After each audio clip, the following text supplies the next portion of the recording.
Things like that. You mentioned the efforts there. I mean, it seems like penalties of aggression, but obviously something you feel like you have to clean up. Yeah, I mean, some of them, I mean, you can say it's a penalty of aggression, but if a guy's 5 yards out of bounds, I mean, there's big white lines on the field. I mean, I can see them. So, guys not telling me that they don't know where it is. It's just, understanding how to play the game and do it the right way. And we call them SIW, self-inflicted wounds, but, they let drives get extended, and we got to do a better job of that. We had a couple too many illegal procedure penalties, guys jumping up front.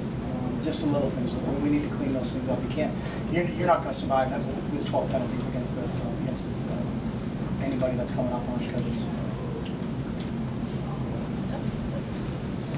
Coach Marcus got caught for a sack and a tackle for loss. Was that, do you think, because of his decision making, or was that just how it happened to play it? I don't know what play you're talking about. I was sacked and then on fourth and however many was on their side of the field, and Scott in the backfield. We turned the ball over on down. So. I don't have an answer for you. I'll tell you Monday. Okay. Check. Anybody else? Just picking up on what Rob said, you said about a great effort, but penalties, also some uncharacteristic turnovers for you guys. Concern going forward with that? Yeah, it's always a concern thing. I mean, it just really, a lot of times it just depends on where you are. I've said this before, but Winston Churchill said the problems of victory are a lot more agreeable than the problems of defeat, but they're no less difficult. So you feel better because you won 63-14, but when we turn the ball over, we're not supposed to do that. And when we get penalties, we're not supposed to do that.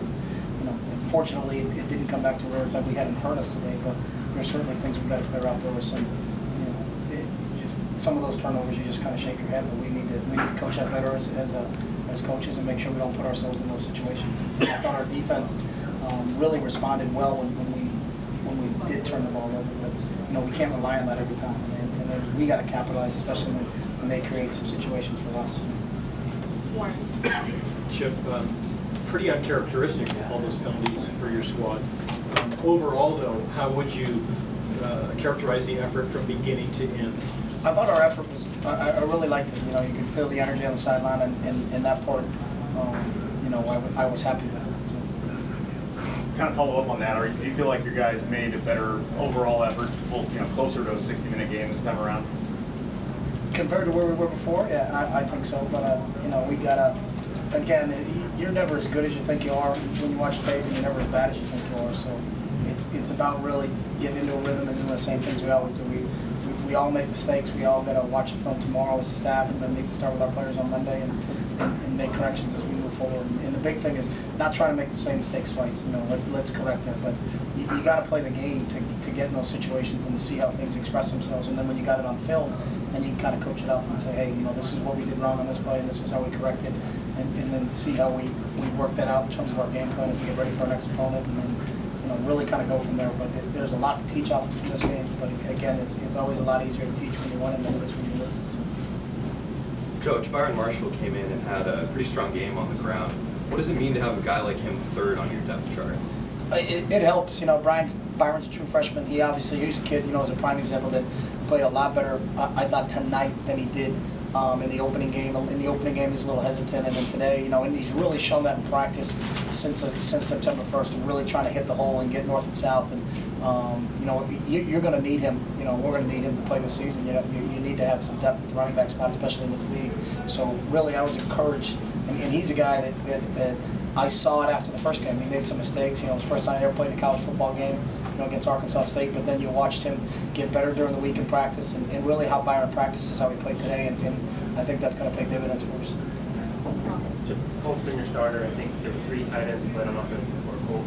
Did he struggle with anything? Colt hasn't been our starter, so. I mean, we rotate 4 kids. If you look at our depth chart, we've had 4 tight ends, and they're all going to play. So we rotate everybody in. Who actually plays the first snap of the game? Oz just tells them who's going to do that. So we're rolling guys in there and making sure, we got to develop depth at that position. But that's really where we are. I think we listed when we started our depth chart 4 guys and said, you got to put somebody on the first day who took the first snap in the first game. But there's a lot of guys that are going to play tight end for us, and we need those guys to develop. And that whole position, I think, is a work in progress. But I'm pleased that we got 4 guys, and that's fine. Marcus completed 12 passes to 12 different receivers. How important is spreading the ball to the function of the offense? It's really tells me where he is in decision making, is that he's not going to force it just to one guy and try to rely on one guy. And a lot of times they take away different options from him, so he's got to go through his progressions. And I think you saw him do that today. And I think that's part of our successes. When we can spread the ball out evenly between our guys, is you can't just zero in and say, hey, if they're throwing it, you got to shut down this guy. It's, when we have an opportunity to get the ball out and to get it to different guys and get a lot of different people involved, we make the other defense defend the whole field. So again, it shows what a good grasp I think he has of what we're doing. But he knows he can still play better, and I think all of us, we can coach better, we can throw the ball better, we can catch the ball a little bit better, we can play defense better. We're still a group that's a work in progress, but I think it's going in the right direction. So. Chip, you think D'Anthony learned something on that play where he got caught from behind, and will you kind of go over that with him? Yeah, we talked to him about it, but I mean, just basic football. If Jake Fisher, our right tackle, beat you to the end zone, I don't think he can run at full speed. So.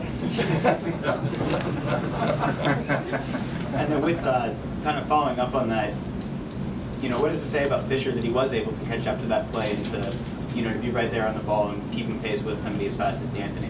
Yeah, well, I caution on the keep pace part, but I would say it says a lot about Jake, and that's when I talk about effort. When you get a guy fumbling the football, 60 yards downfield, and your right tackle's there to recover it for a touchdown, I think it says a lot about Jake, and it says a lot about the effort that we're trying to coach. And that's what we want our guys to do. We want to finish, and that's something that we kind of pride ourselves on. And, that's an example of maybe on the same play from a teachable moment, maybe of our running back not finishing, but our right tackle finishing. So.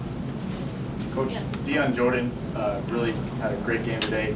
What did you see from him being on the field level? Was he doing anything different today from what he does normally? Nah, I think Dion has really developed into a special player, and where he's come from 5 years ago when he was a wide receiver in this program to now being a dominant defensive player, I think, in the country. And the one thing I see out of Dion is what I see out of him in practice every day. That's how he practices.